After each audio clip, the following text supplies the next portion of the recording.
Welcome back to another Stormgate video here on ExpeditionRTS. So, firstly, there are some bug fixes. Super glad they're here. Don't have a whole lot of thoughts though. They're kind of uniformly good.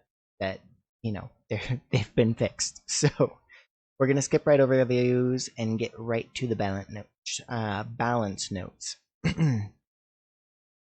So, upgrade tier 1 command structure. Faster to research, cheaper. Upgrade tier 2, faster to research, cheaper to upgrade. So essentially it's just easier to get into the late game. I don't know how I feel about that. Honestly, I felt like it was already pretty easy to get into the late game. If you sat back and let your opponent just macro up, then they were gonna be tier 3. So I feel like there's maybe more pressure to actually interrupt your opponent, but I'm worried that instead it's just making it even easier that if you give your opponent any time to breathe, they're tier 3. And maybe you're a fan of that, maybe you're not. I personally like the distinction between the different phases of play, because without those major distinctions, I almost feel like why even have them locked behind any tech, because if they're just that easy to access, then you kind of make it so that there's no decision. But I know that they've had a lot of early aggression, so we'll see what Monk says about that. I am going to read the patch notes from the balance director. So there's also some bug fixes here. I guess the heavy units push other units out of the way, but there was some bugs with that, and so that's going to be put on hold until they're able to fix it. I don't know if that'll affect anything. No thoughts. Fixing an issue where slime and oozes didn't grant bounty. I actually was thinking that was on purpose, but I really like this change though. I know it's not so much a change as it is a bug fix, but I was skipping those a lot of times as long as I had access to healing. But I'm glad it's being fixed. It means that they can be farmed, and on certain maps that was annoying. The rest of these though, and I will just go over them briefly. Just know that the essentially all of the different camps are being nerfed in terms of damage that they actually output. Now, it goes into specifics on which ones and how much, and you can see that right here on screen. But the idea generally is that they're less lethal. Now, I know I was surprised after hopping on, after the beta onto this early access. The creep camps were very tough. I actually already felt like they were tough in the elephant beta, but they got even tougher, where you had to move out with quite a bit to be able to take them. I kind of liked how difficult they were though, because it meant that taking them was kind of a significant investment. But I will say that we'll have to see, particularly with these, what the idea is. Now, I do like the idea that the creeps were upgraded in terms of their rewards. I did feel like the rewards were kind of hollow for how much investment were required to take them. I don't know if I like both changes in tandem with each other. I definitely don't like the siege camp being changed. The siege camp already, if you built up a good force, was pretty easy to take, but it was something that you had to build up to. You couldn't just cheese it. So I think any reduction in its general effectiveness is problematic in my opinion. because the siege camp is quite powerful in the very, very early stages of the game, and maybe they wanted it to be more pressure, but again, we'll read the patch notes and or I guess the explanation. I'll start calling it the explanation of why, because I do feel like that one's a mistake, but maybe they have good reasoning. So, Vanguard changes. Now, I was surprised to see that Vanguard was on the lower end of things. I actually thought Vanguard was really strong, and I mean that from both playing Vanguard and playing against Vanguard. I felt like Vanguard was the strongest in the patch, but still figuring out a lot of things here. Definitely not confident in saying anything, so I'm just saying that I'm surprised. Not that I think that they're wrong, because they have a lot more data than I do, and yeah, I've been so busy that I haven't been able to log quite as much as I wanted to in the other factions. I've been mostly making guides and things. So that said, the Lancer now gets its upgrade sooner. This is huge. The kinetic redirection upgrade is very, very powerful on them. I am personally not a fan of Lancers when I play, but I do think that they're very good, and yeah, so we'll have to see. I feel like Lancer rushes are going to be even stronger than they were before.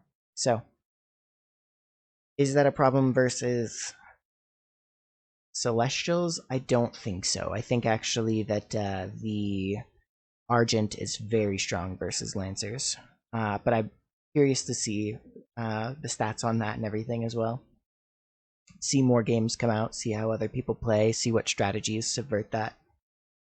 Okay, Exos nerfed, love this. I think that the Exos were very strong. I actually didn't know that they did extra damage to heavy. I guess I didn't pay attention to that. But yeah, the Exos feel like they shred just about everything, including light. I'm glad it's been nerfed across the board. Yeah, no extra notes there. Some very, very minor tweaks. The faster fire rate, a bit of extra health on the Hornets. I actually don't like how strong Hornets are against ground units. I realize that they aren't quite breaking the game at the moment, but I wasn't a fan when Hornets were the play like every game. I love the Vulcan buff, though. The Helicarrier is being fixed, and that's great. The Machine Lab is a bit cheaper. I think I like that. Yeah, I think I like that. And the Buzzsaw Cannon is getting nerfed, so it's essentially the same amount of damage versus light. Technically a bit more against generally everything, but I think that the important thing is that it's less damage versus some of the early game infernal units, like brutes, for example, will take less damage. So I think that this is a targeted change where it'll be a bit stronger versus celestial and a bit weaker versus infernals, although it will still shred fiends. And probably gaunts as well, to be honest. So the Lancer remains the hard counter to the gaunt, which is interesting because the gaunt is getting nerfed a little bit. It's very, very minor. When I say it's getting nerfed, I mean the it'll get its upgrades out a little slower, so you can't rush gaunts as easily. And then mix that with a 10% movement speed reduction, and I think that's probably fair. 30% is still very good, but again, we'll look at what they have to say about it. The Hexen is getting a small nerf. This is because of its early. This is because it's early power, and also apparently it was an accident that it was at 50, so I guess the nerf is technically a bug fix. Yeah, the miasma is now easier to get to. Takes a little bit longer to research, but it is easier to get to. Now, the Spriggan debuff, I actually don't see people playing Spriggans. Now, one thing that I have noticed, and I will be covering this in my beginner's guide, Spriggans are really strong, and I don't think anybody realizes it. The debuff it applies is actually massive, and the fact that it applies it passively means that this is a support unit. And everybody keeps calling it the Mutalisk. It is not the Mutalisk. This is not meant to be the powerful flying harass unit. This is a support unit that makes your entire army better. It makes your entire army tankier. And it is really strong defensively. So I think mixing in Spriggans is the best use of the Spriggan. And to see that it's getting a buff at doing that even better, I think is very good, because I do think that it was a little undertuned, but the Spriggan is very clearly a support unit. It is, everything in its design is meant to be support, and if that's not the intent, then it needs a complete redesign, because if it's meant to be like the Mutalisk, it is not. And I know I'm referencing StarCraft 2, if you're not already a fan. It's just a fast-flying, high-damage, very weak unit. So, but I don't think this Spriggan is that at all. The fact that it just passively applies that debuff means that you mix a few of these into your army, and your army gets way stronger. So the Seismic Slam upgrade, I actually haven't been able to play with Infernals, so I have the least amount of thoughts on Infernals. I would say that that's probably good, since I don't see Seismic Slam that much. Weavers, making their lash cheaper I think is great. I usually see Weavers getting picked off a lot in games, so they're very slow, very hard to manage, and the lash ability is still the reason why you build them. And so I love the idea that they're getting a buff both in damage and in their energy cost, because it just makes them a little bit more useful. Love it across the board. Hellforge being cheaper, I actually need to take a look and see how impactful that's going to be. I'm curious their thoughts on it, but I think that that is potentially crazy. Getting a Hellforge out sooner, I think that's what you make Magmadons with. So this is cheaper, faster Magmadons, and maybe also Brute upgrades. Yeah, I don't know. I'll actually do a lot more research before I make any solid judgment calls on the infernal changes. Okay, here's what I actually really wanted to talk about today, because I've been messing around a lot with the Celestials. I know there's a lot of people out here who are not Celestials and are probably tired of hearing about them, but they are the new kid in town, and there's a lot to learn with them. And they also had the most powerful cheeses, so I'll give my thoughts on these. But again, we're gonna get into the meat of things when we actually read the devs' notes on why they made the changes. So, Sovereign's Watch being changed, I like this in a lot of ways. There is a nerf in here, so other than cheeses. Now, I don't actually play Celestials that aggressive. I do like to get aggressive with Celestials. I do like to have a forward base, but I'm not flying the Archship over at the very start of the game, building on your side of the map and just making Argents until I win. I like to play aggressive, but not all in. I like to actually utilize what Celestials are capable of, not just abuse that one thing. That said, the making it so you have to use the Sovereign's Watch near a collection array means that in some cases the ramp will be too far away from the collection array to actually use your overcharge. So you'll have to be very careful about how you place your buildings now so that you can overcharge them without things getting picked off. I don't feel like Sovereign's Watch is crazy on the defense though. Very early game it is quite good, but the damage is fairly low. Even once it's upgraded, it's fairly low. And usually by the time you're popping it in the later stages of the game, your buildings are going down so fast that it doesn't even matter. I'm not saying that I dislike this change. I hated that it was just you drop a bunch of buildings and then blast your enemy. Not a fan of Cannon Rush. I feel like it's an undynamic game.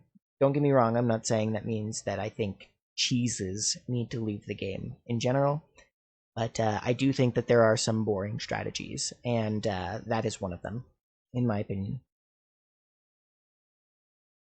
So, yeah, it does eliminate that, but yeah, even if the ramp is too far away, you can't Sovereign's Watch. If you have buildings in the middle of the map, like for example, if you build around a creep camp because you're hunkering down there, you can't use it there. So in some cases, this now cannot be used to defend your side of the map.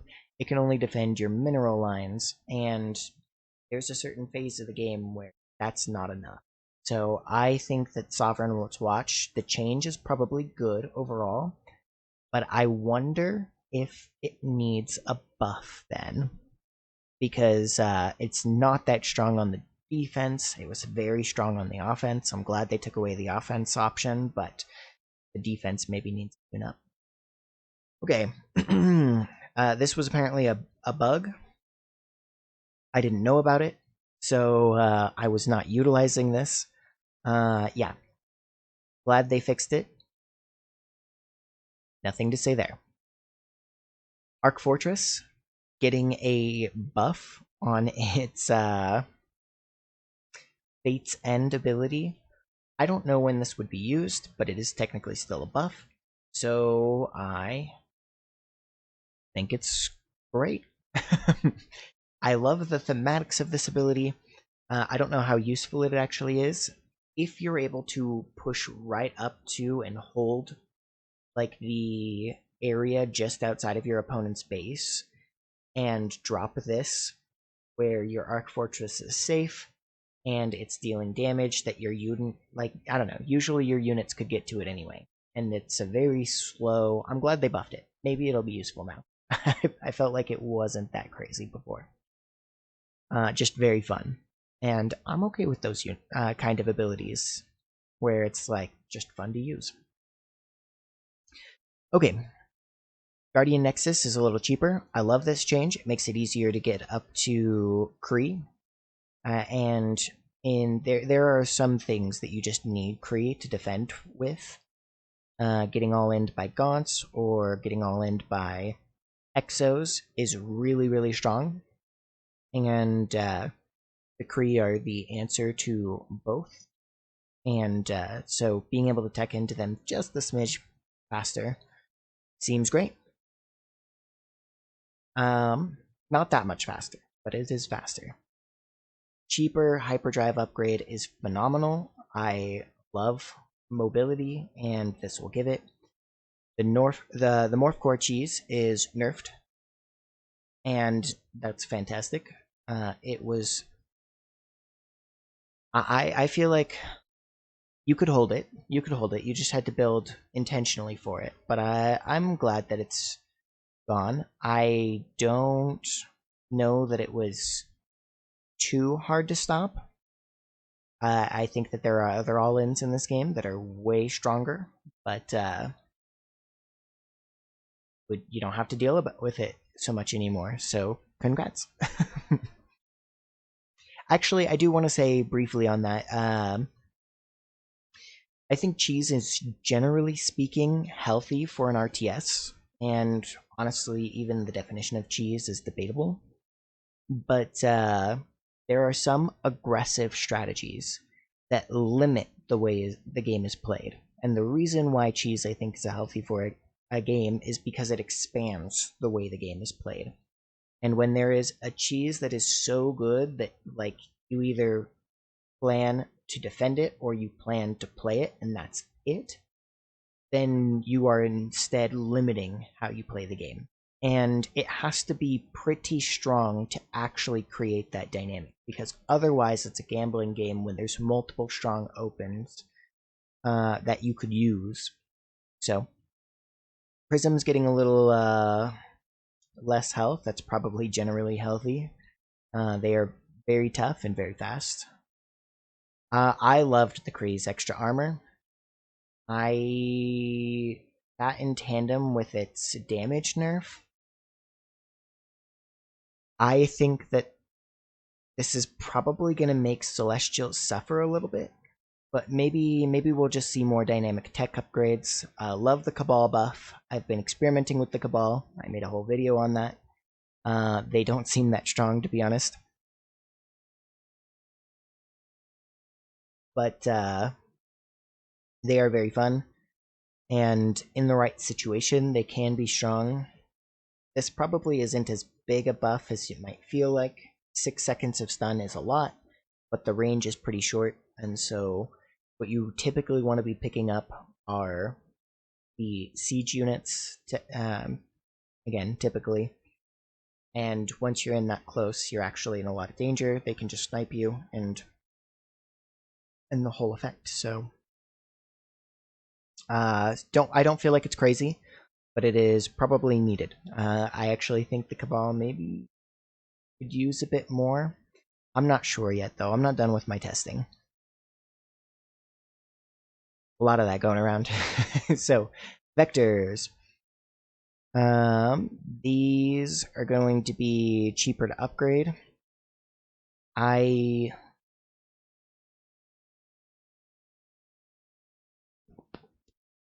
Yeah, it's probably fair. I don't see vectors used a whole lot.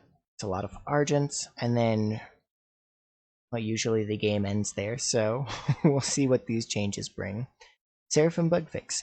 I didn't know this was a bug, but I did definitely feel it. I actually made a video where I played with Seraphims, and they felt really strong. I talk about it.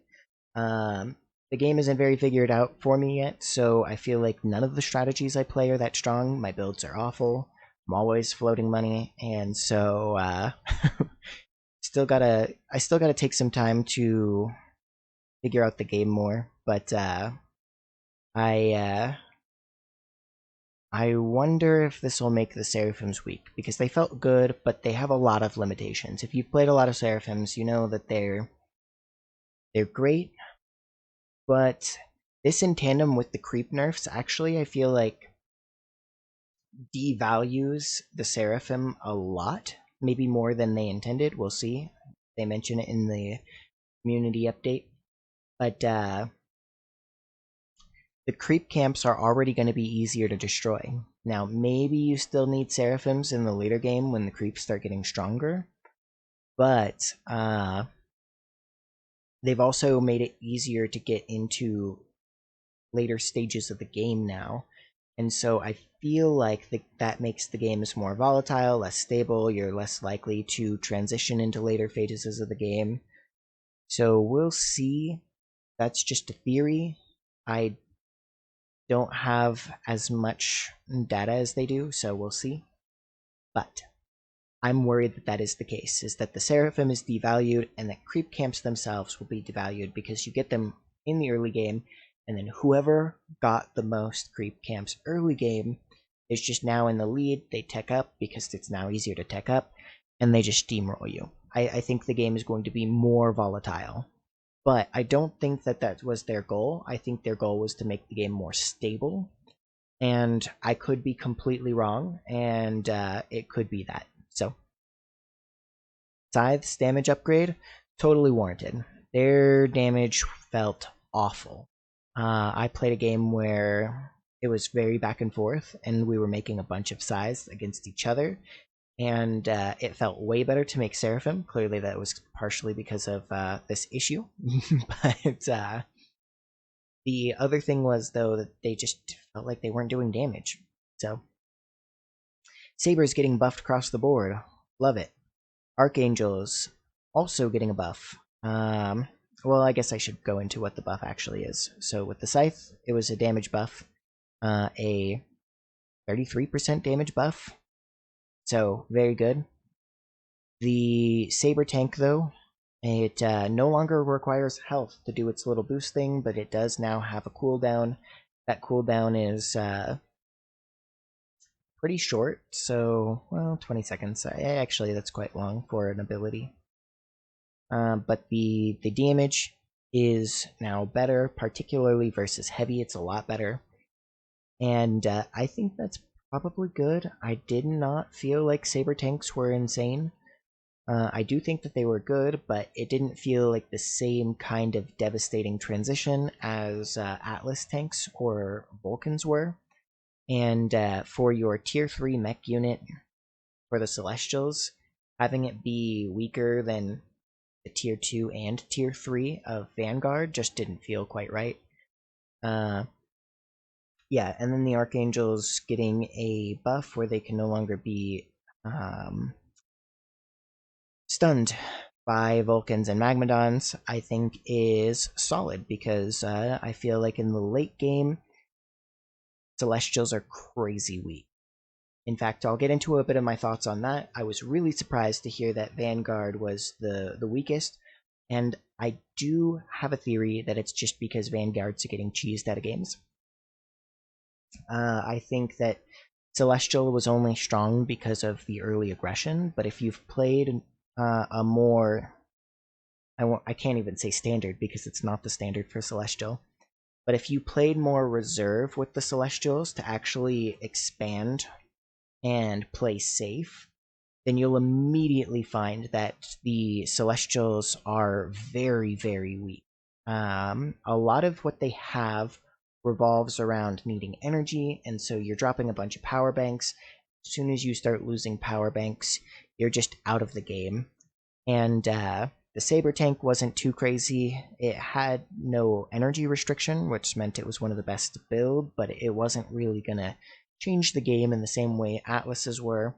Archangels were that fix where they do actually kind of show up as game changers, but they're so very expensive, and everything you have before that is just gonna get steamrolled. Argents are great for the first couple of shots, and then they get overwhelmed. Kree were the only real standout unit for that. The Animancers are good, but they don't have a solid support to go with them. Mostly Kree, but you're mining a lot of Therium for that army, which is a good thing. Don't get me wrong. I think that they are good enough to warrant the cost, but I think your standard fighting units are weak enough that you don't really get there so much. But yeah, and it's not that these units in a vacuum aren't good for the Celestials, but when you compare them pound for pound for the army you can make with the other two factions, I did feel like they were a little underwhelming. Maybe Mass Archangel is the answer, though. But the game is so new, honestly. We're not at the top yet. Okay. Celestial rushes. One of the most significant issues we observed with the week of early access is the prevalence of aggressive tactics from Celestial players. These tactics vary widely from Morph Core rushes to Strike Node rushes to Proxy Argent play.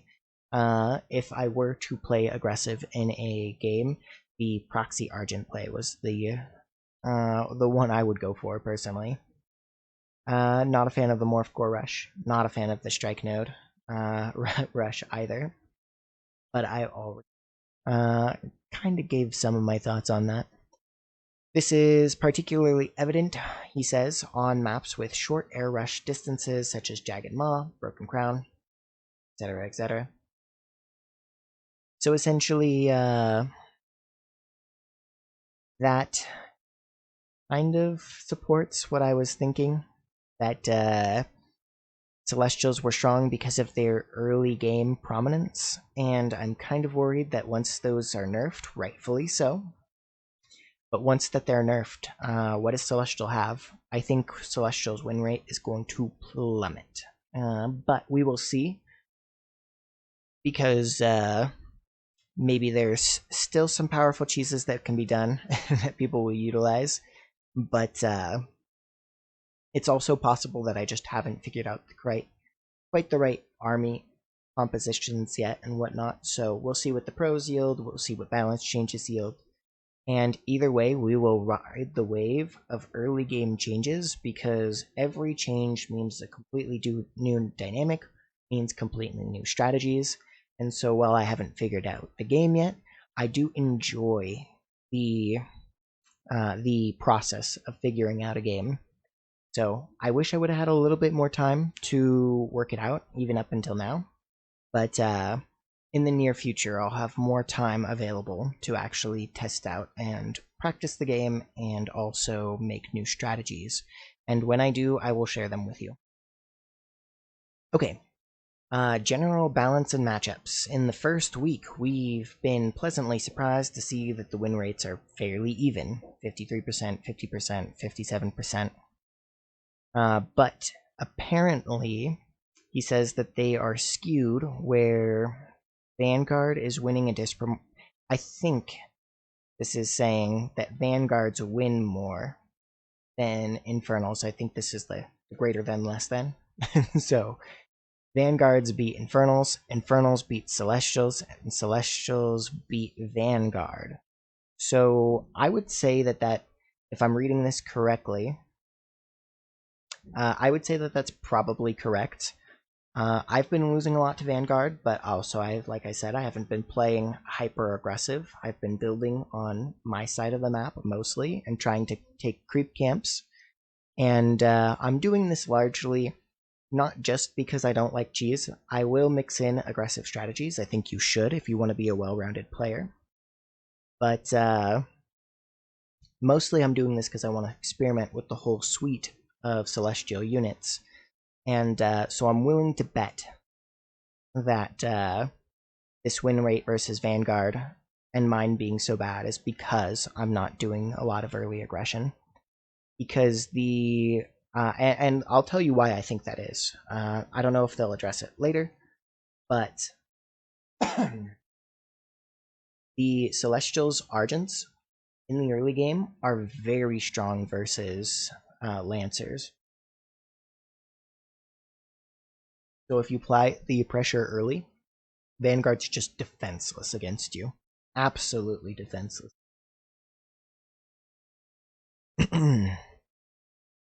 If they had access to Exos just a little bit earlier, or if they had something other than Scouts and Lancers to work with in the very, very early game, then I think that would be a different story. But for now, Argents shred them. You just need a little bit of energy, so you drop some power banks on your opponent's side of the map. Bing, bang, boom. Vanguard's helpless. And I think that's still going to be the case, by the way. Both anecdotally and according to our internal stats, Celestials have a significant advantage over Vanguard, making it our most lopsided matchup. Okay. The Kree is at the center of these discussions. Ah, interesting. Okay. And it feels like the data we gathered about the mid-game or the late game of these matchups is moot due to the overwhelming power of this one unit. We currently believe the Kree is too powerful for two reasons. It's too difficult to counter the Kree in straight-up fights. When units counts are low on both sides, the Kree just win. The threat of Kree running into your worker line also pins players at home. That, I think, is probably overstated. Vanguards are very mobile, and they have the option for multiple kinds of mobility as well, not to mention very strong defensive structures. I have seen this happen a lot, but I think it's a mistake on the Vanguard players' ends of things. It doesn't happen to me so much playing Vanguard against Celestial, but we'll see. We'll see how the changes actually fan out. But I think that the Kree were indeed strong. I see where they're coming from. I have won a lot of games with Mass Kree, and they are so multi-purpose because they're strong against the Exos, they're strong enough against the Lancers, but they're even great against Atlas tanks and things like that, and you don't necessarily want your early tier unit to just shred everything. So yeah, I think that that's probably fair, but I don't know if the threat of them running into a worker line is actually the problem with the Kree. I think that's probably just an oversight of the Vanguard, because any of the factions can do that. A sweep of Exos, which are the equivalent to Kree, by the way, they have the same tech requirement, and they have the same cost. So in almost every way, except for one being melee and one being ranged, they are equivalent. And I will tell you, getting a sweep of Exos in your middle row line is way more dangerous than a bunch of Kree. We'll see, though, because the Exo was nerfed. The Kree is also getting nerfed, so maybe they already recognized that. And, yeah, so maybe now, not so much. I don't know how the breakpoints shake out, though. While Infernals are struggling to defend against run-bys, their core units are more capable of fighting Kree in direct engagements. I definitely noticed that. My Kree army got shredded. I thought Kree were the answer to Infernals. They are not. They get destroyed so easily. And they're going to get destroyed even harder now. So we'll see what the answer is there.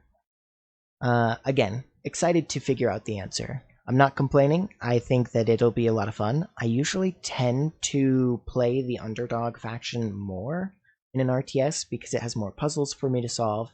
How do I use this unit to win where others haven't been able to? And again, as I figure those things out, I will make guides for you guys on the channel, so keep an eye out for those. It no longer has the armor while rolling, and of course it does less damage. This in tandem with more health on the Vulcan and the Buzzsaw. I see this is not just a... Okay, so that's a very intelligent change then, because this does actually give it a slight buff, or a slight nerf versus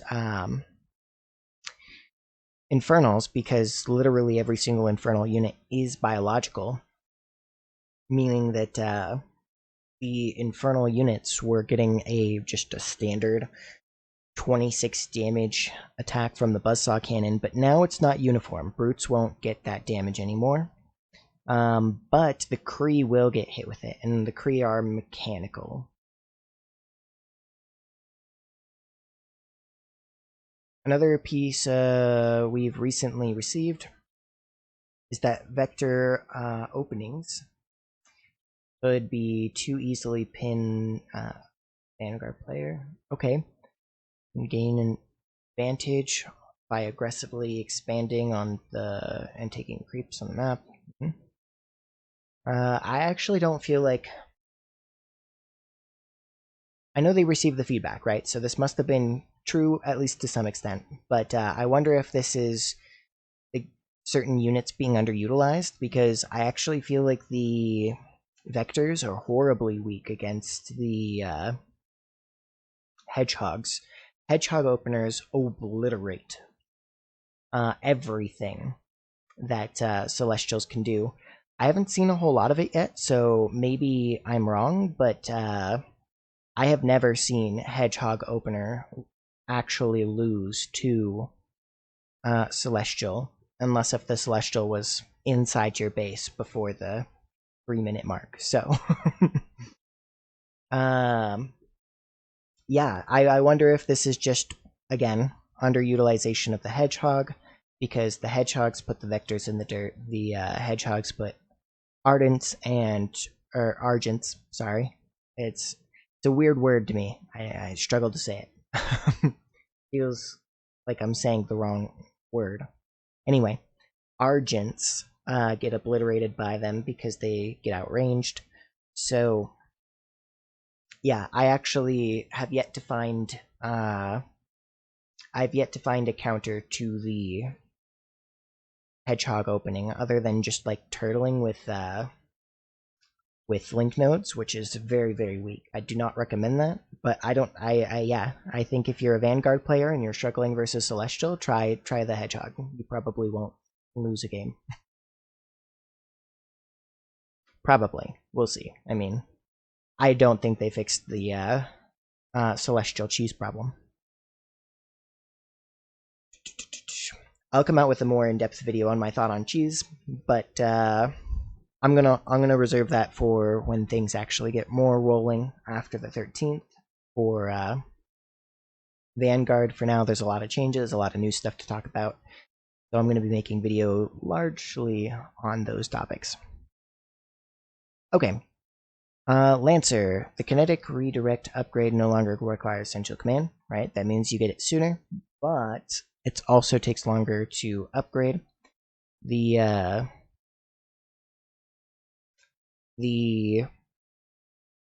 Again, this one is developing a situation. We'll be especially looking at how the vectors focus on gameplay. Okay. I see. So this is meant to be a counter to the vector. I, again, have to say, I feel like Vanguards might be opening Lancer, but if they open Hedgehog, then you will be putting vectors in the dirt, because the vectors get destroyed by Hedgehogs. I, for a while there, in the previous patch, was trying to counter Hedgehog openers simply by making vectors, because I figured they do light damage and that they would be at least a match for them. They are not a match for them. It's not even close. The Hedgehogs are significantly stronger. So we will have to see how it shakes out. Maybe my vector micro is just bad, and there's a way to really abuse them, which is entirely possible.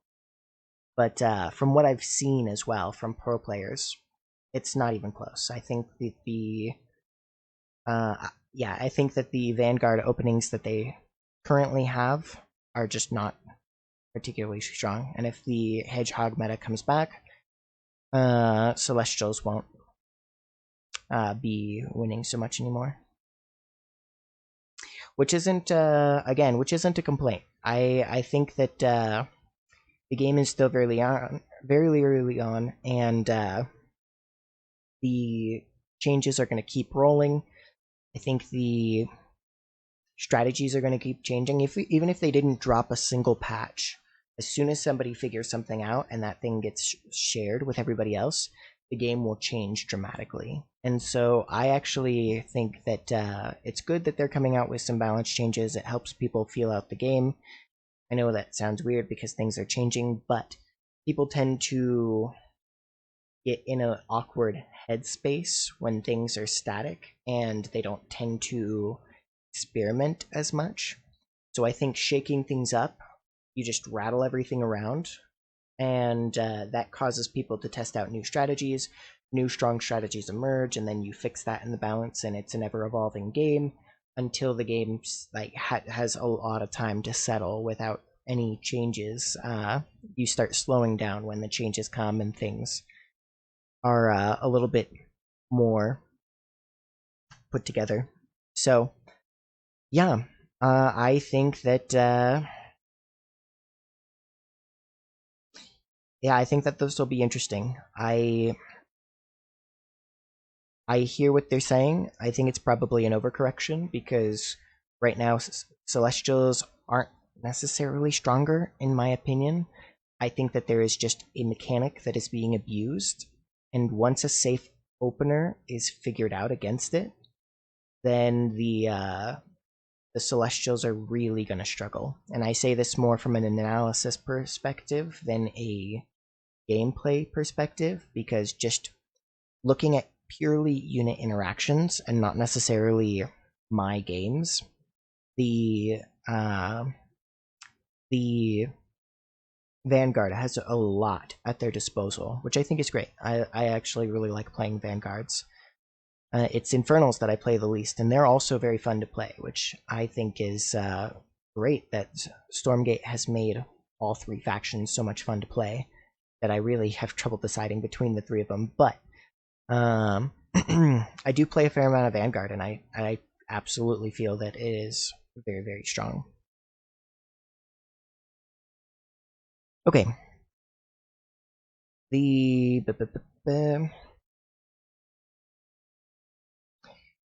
So Vanguard versus Infernal, when we examined the internal stats, we were surprised to find that the matchup is the second most lopsided and in favor of Vanguard. Okay, so I did read the graph earlier. Vanguard win rate is greater. So it did make sense. However,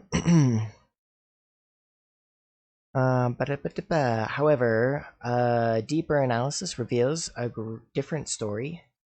Infernals have a largely positive win rate before the 10-minute mark, whereas Vanguard dominates after 10 minutes. Okay. Interesting. I think that is a bit of the dynamic between the Infernals and the Vanguard. I actually think that there is a perfectly reasonable explanation of that.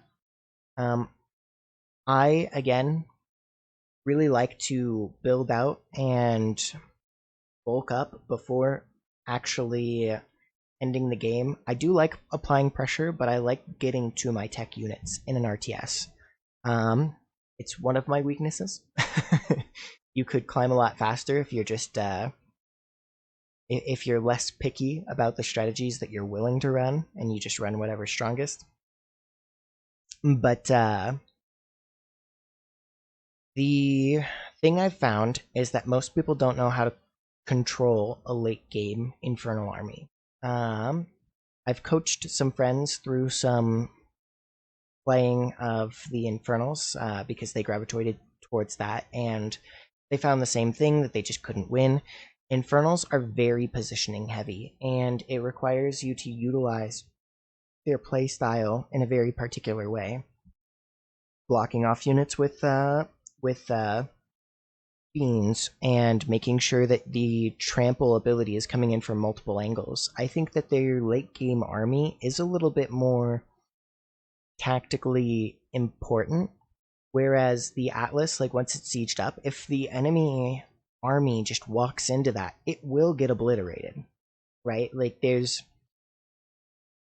less to figure out what you're supposed to be doing, whereas with Infernals, it's about like little micro tricks, focus fire, and positioning that really change it from being a underpowered army to an overpowered army. And you'll see this in pro games as well, where pro Vanguard players are abusing drop micro with their Atlas players, but pro Infernals will, if they get a good engagement against the Vanguard and the Vanguard doesn't pick up with evacs, then they'll lose. So I am willing to think that they're taking stats from all levels of play, and that at lower levels, people just don't know how to control massive Infernal armies yet. Which isn't to say that they're not skilled, but I think there's a very fine line between a well-executed Infernal attack and a not well-executed Infernal attack. And I've seen very skilled players not be able to pull that off yet, simply because they haven't fully understood the Infernals yet. And there's a lot of Infernal units that I think are also underutilized as well. We believe that Infernals have such an early game advantage due to the combination of speed upgrades for Gaunts. I completely agree. I've been obliterated by Gaunt rushes, where you creep a few camps and then you rush your opponent with a massive early game explosion. And they are kind of designed to be able to do this. And I think a lot of that is largely fair. Like, Infernals hit you hard and fast in the early game, and then if the Vanguard weathers the storm, they go into the later game with an advantage. At least thematically, that sounds appropriate to me, because that's kind of the actual interaction between these two factions. But I get why they would want to balance it for the game. And as I said, I actually don't know that this is a faction problem so much as it is a game knowledge problem. Because with RTS, the knowledge of the game grows with the age of the game. So, Plague Axes research faster as a result. Yeah, so nerf to Gaunts, buff to Lancers. I'm always worried to balance changes that are done purely off of statistics and not off of game, like game research. That is not based on actual testing, because I do find that there's a flaw to cater to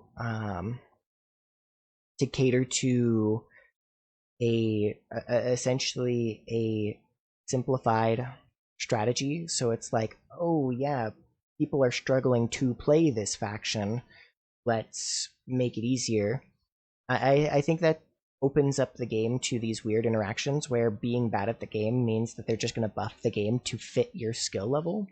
And I'm not saying that Vanguard players are bad at the game, but in this new stages of the game where the people are figuring things out and people are gravitating towards sticking with a strategy that they're comfortable with, because there's not a whole lot of options yet and they haven't practiced enough to feel comfortable with venturing outside of the one that they already figured out. And so again, I actually wonder if the matchup was actually lopsided, or if, again, this lack of understanding is being catered to, that the current Infernal typical playstyle is genuinely stronger than the other playstyle, or is it just that in this meta where they go for this and they go for that, that the matchup was lopsided. So I haven't had any issue versus Vanguard as Infernals. I suck at Infernal versus Infernal, but I haven't played that much on Infernal on the newest patch, so I guess maybe I shouldn't be giving this many thoughts on it. So we're going to go ahead and move on. Once Vanguard has weathered the storm, it's their turn to go on the offensive. Yeah, I think that's thematic, so I actually wonder if that was a issue. The infantry ball. Yeah, the infantry ball does fall off if your positioning is good. But you do have to dance a little as the Infernal player, because you need to get your Animus up without actually, like, losing the game. So you want small skirmishes, and you need to force small skirmishes in the early game so that you can come in swinging into the late game. And if you're able to come in swinging into the late game, that bio ball gets obliterated when they start turning into fiends, because there's a lot more of them to turn into fiends. But I do realize that, particularly with the medtech speed boost and with the general infantry speed boosts, they are so hilariously fast that it's probably fair that, you know, it does snowball a little bit. But I wonder if they shouldn't have been addressing that rather than kinetic redirection. Right? Like, infantry balls just smashing in the mid to late game. Yeah, I could see it. And it's probably because of the med deck. Although the entire infantry ball is holistically strong, it is individually synergizing with units. Yeah, paraphrasing. If you don't know, I'm dyslexic, so I'm doing my best not to jumble this all up for you and make sure that I catch the gist of it. We believe that the EXO is the strongest unit in comparison. Yeah, so they did nerf the EXO, and I think that that's probably fair. But again, I actually wonder if it isn't the medtech, because EXOs are strong and they are fast, but when you pair them with the medic makes them into something a lot more. So maybe they're wanting the spellcasters to be more prominent, though, and the actual fighting units to be less so. If that is the case, then that's totally a fair play. Options for the Infernal player include flanking, Harbinger drops, Magma Dome. Oh, Harbingers dropping Magma Domes. Gotcha. Flame Imps and Hellborn. However, these options require significantly more skill from the Infernal player, or force them to play a very defensive style. Ah, I see, okay. Does it require more skill? More skill than just mass bio? Yeah, that's probably fair. I don't actually feel like it's that hard. A flanking maneuver is not exactly a micro god tier move. I actually think the Atlas drops are way more difficult. But I guess if you're doing the Harbinger drops, then that certainly is. I wouldn't call it more difficult, though. I would call it inferior because you're dropping a melee unit in rather than a siege unit. So one, you're dropping like, 14, whatever the range unit is, away, and the other you're dropping literally on top of them.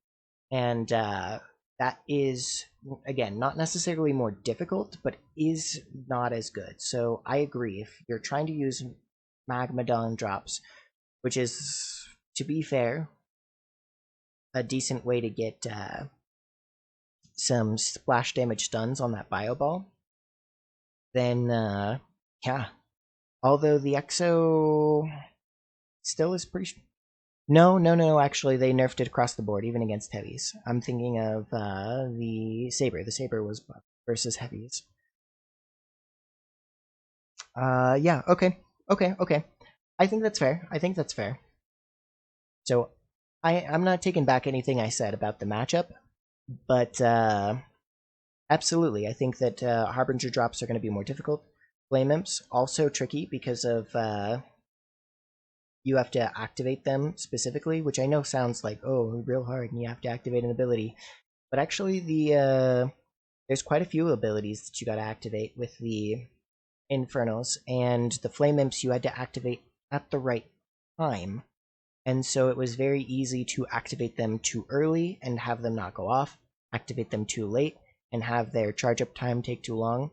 It was a razor's edge, and so I don't know if the changes actually fix that, though, is more my thoughts. But I think that bug fixes and balance fixes are a process, and so do not judge the game to be like, well, they didn't fix it, so desk flip. The point is that they're going to experiment, and they're going to look at the data, and they're going to see what happens. I'm just making some predictions, so I could be completely off, and I'm trying to share my thought process with you so that you can make your own educated decision as to whether or not my prediction is something that you also think will happen, or whether it's not. So they're trying to temper the strength of the infantry ball. I think that's generally a good call. I think that the Vanguard actually has a lot of power from their other units. So the over-reliance on the Exo is unnecessary. This will end up affecting the Celestial as well, which I think actually might be for the better. Okay. This is meaning moving forward, we'll be evaluating the balance of this matchup and resulting gameplay interactions with the infantry ball. Totally fair. I think specifically the infantry ball was a little too simple for the Vanguard. Before we move on, I'd like to discuss our philosophy regarding periods of power spikes. Oh, okay. Actually, this is something that I talked about at length already. And so I'm happy that they're addressing it. Very well. Well played, Frost Giant. In moderation, these power spikes are very positive. Okay. It's rewarding to take turns feeling powerful and being on the offensive. However, we are mindful of two concerns: when the periods of dominance don't switch sides often enough, or when it's clear that one faction has a much better chance in an extreme late game over the other. Historically, we've learned from our other games that it feels bad to feel like you're playing against the clock. Okay, I completely agree with that. I completely agree with that philosophy. Again,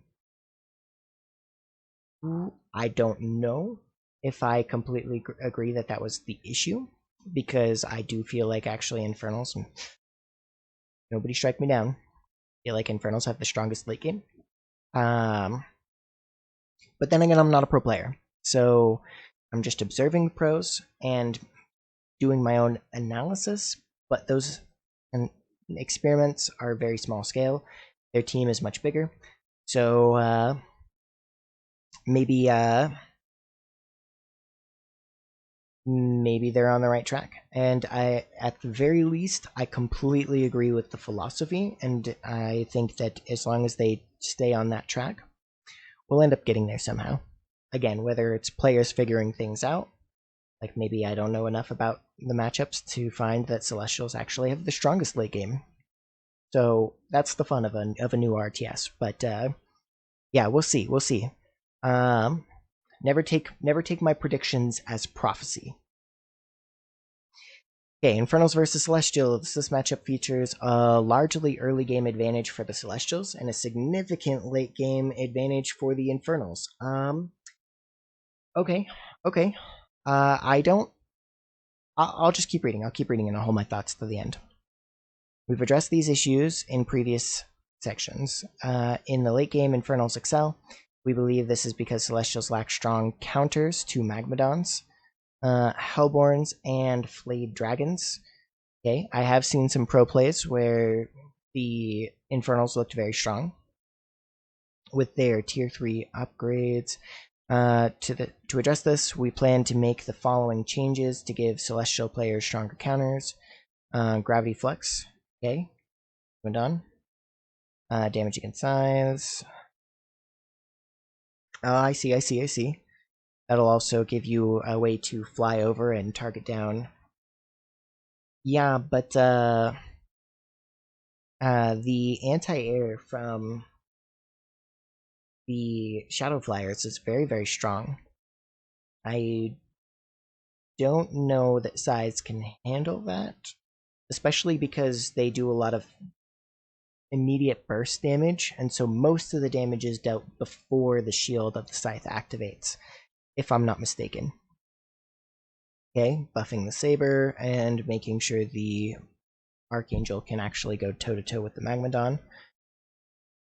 Okay.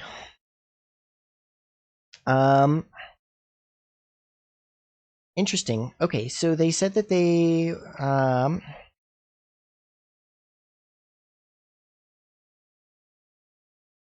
okay, so they didn't say necessarily how they came to this conclusion, whether it was feedback or whether it was internal testing. I don't know. I actually thought it would have been the other way around. I feel like Celestials have a significant early game weakness versus the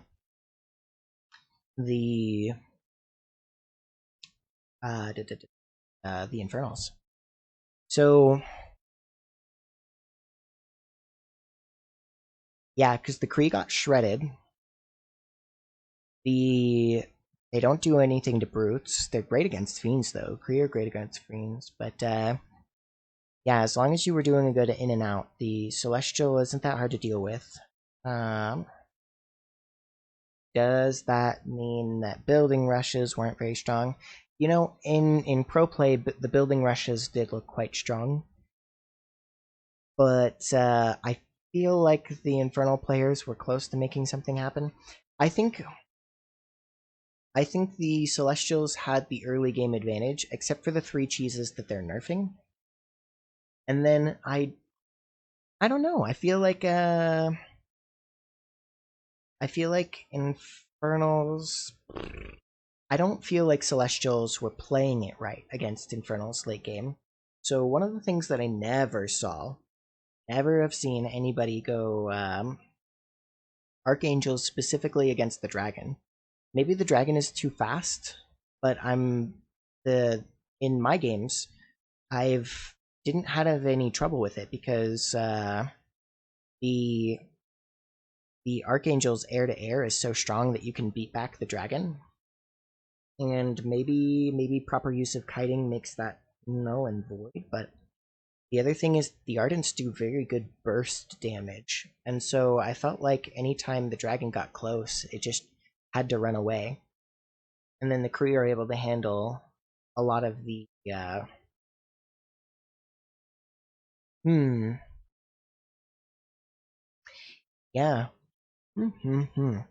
Interesting. Okay. Well, I don't know. I felt that as an Infernal player, I had the advantage in the early game. Just plain and simple. I felt like I had the advantage in the early game. But I think that there is a lot to be figured out with the late game, though. I am not ready to pass judgment on that because I have predictions for the other ones, but the Celestial matchup, I see that the Infernal players are very well versed in their late game, but that Celestial players are not. They don't know how to build a late game Celestial army. And I think that's partially because all we see from Celestial players at high levels are very aggressive plays. And so I think that the Celestial late game isn't figured out. And so I wonder if some of these corrections will be well, okay, on second thought though, taking into account what those changes were, I actually think they're great. I think every one of these are buffing units that were underutilized. I think the least warranted is probably the Saber Tank, because the Saber Tank I felt like was okay, not great, but okay. But the size felt so weak, so very weak. And so I would build them, but I usually build them to tank or just to provide like a bit of air mobility. But if you tried to mass them, they don't do damage. And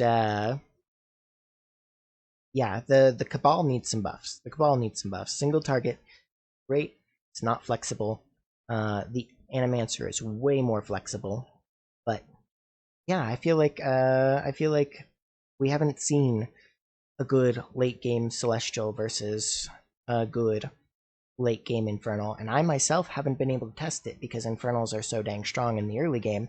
And like I said, I'm not going for those aggressive Celestial plays where I'm trying to end the game with Link Nodes, but those have been nerfed a little bit anyway. So let's hear their thoughts on mirror matchups, and then we'll kind of go from there. Oh wow, there's a lot more going on here. Okay, okay. We'll try and speed this up then. Thoughts on mirror matchups. Vanguard versus Vanguard matchups. We see a lot of Scout mirrors evolving into Exo mirrors. We'd love to see more diversity in this matchup and hope that the recent changes to the Lancer will also promote that. Okay, so one thing that we didn't talk about before is that when they make any change, they're not looking at a single matchup. They're looking at the 3 possible matchups that change can bump into. And so it's very easy to overlook something, and I will say that I did not consider mirror matchups in the slightest when looking at the balance changes. So changes to Lancers, Exos, and Vulcans will bring in some variety. Totally fair. In that regard, it probably is better to buff Lancer and nerf Exo rather than change the medic, because that will help this part of the game as well, and who knows, maybe it'll fix the other part that I was saying was maybe a bit off.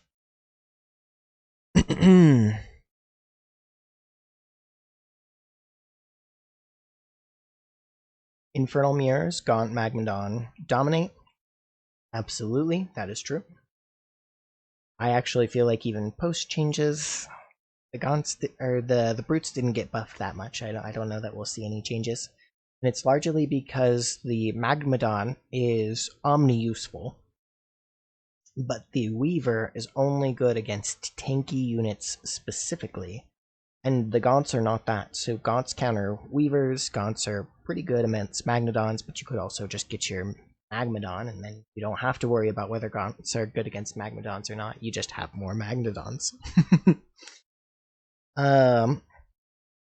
Hellborn are too slow. The Gaunts run them down. So, yeah, we'll see if the changes actually fix the mirror matchup. I don't think they will, personally.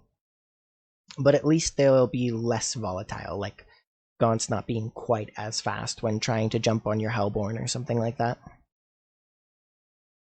Celestial mirrors are currently quite chaotic. I completely agree. I think that's pretty awesome, though. I love the fact that like your buildings are all over the map, and it's more about your positioning game. It's not about like moving across with the stronger army and hitting harder.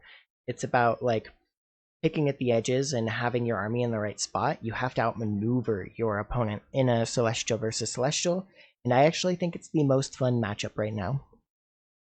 And that includes all mirror matchups. Second most fun matchup is probably...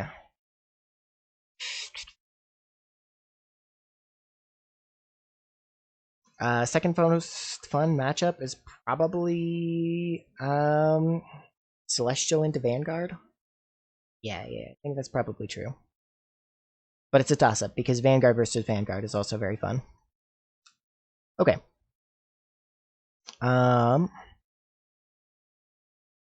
Yeah.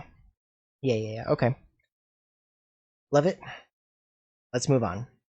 Promoting interaction. In general, we want to encourage more interaction between players, continuously seeking ways to achieve this. 2 areas where we identified room was the improvements are the difficulty of harassing Celestials due to their uptime of Sovereign's Watch and the durability of the workers. I see. So Sovereign's Watch has been nerfed. Actually, was that in the patch notes? I know that it said that it was no longer useful. It was. Wow, how did I overlook that? That's incredible, guys. So the duration is decreased and the damage increased. Wow. Okay. I like that change. I don't know how I overlooked that, but I like that change. I guess I was so focused on this change. I was saying that it did not do enough damage, and it does often last long enough that they just leave. And in the late game, it stops being useful because they're just going to blow up your buildings. So, or you're going to blow up theirs. Either way, doesn't matter. The point is, though, that I think that this is a really good change, and I actually think it makes Sovereign's Watch a lot stronger because, yeah, it didn't need to be quite as long, but its damage was pathetic. Unless if you were using it on the offensive, then it was so early and depressive, yeah. But on the defensive, like, you're usually just pushing away, I don't know, like Scout Harass or something with it, and it's a tickle cannon.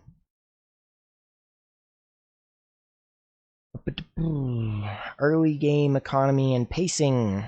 We've received high-level feedback indicating that our games feel slower in the early access version compared to the previous iterations. Okay, I see.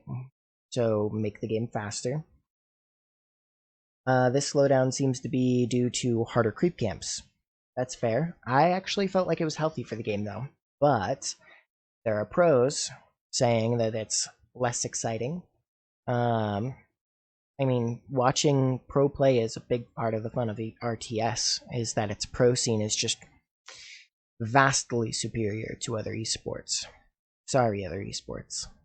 But it's true, okay? I do love other esports, but there was a clear best. So we agree with this feedback. Consider the primary issue to address in PvP. While we are not able to fully resolve this in this patch, we are taking several steps to improve the situation. Ooh, okay, so they're going farther than that. Okay, nervous about it, but we'll see. In the early access, it was significantly easier to reach the next tier. So, more distinct phases of the game, we already talked about that. Is this too far? I felt like it had distinct phases of the game, but those phases of the game were early to reach.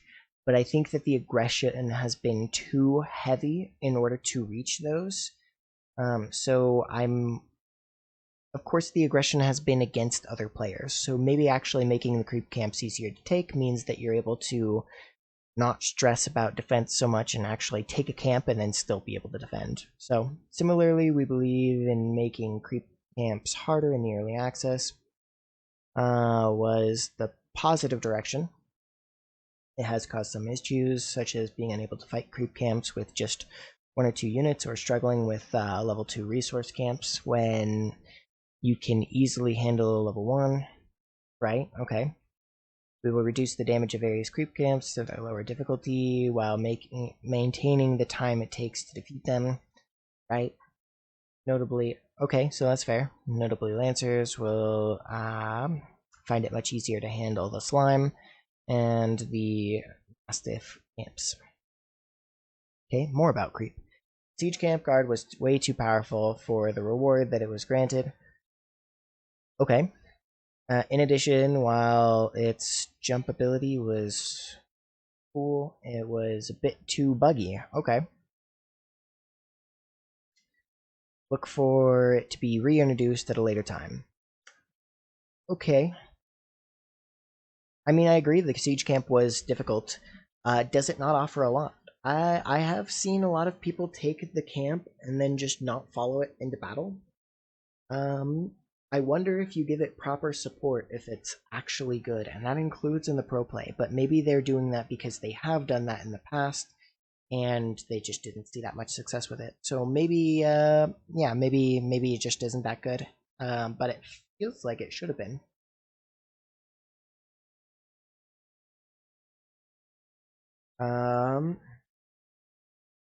I agree. Having a micro interaction is interesting, so this is solid.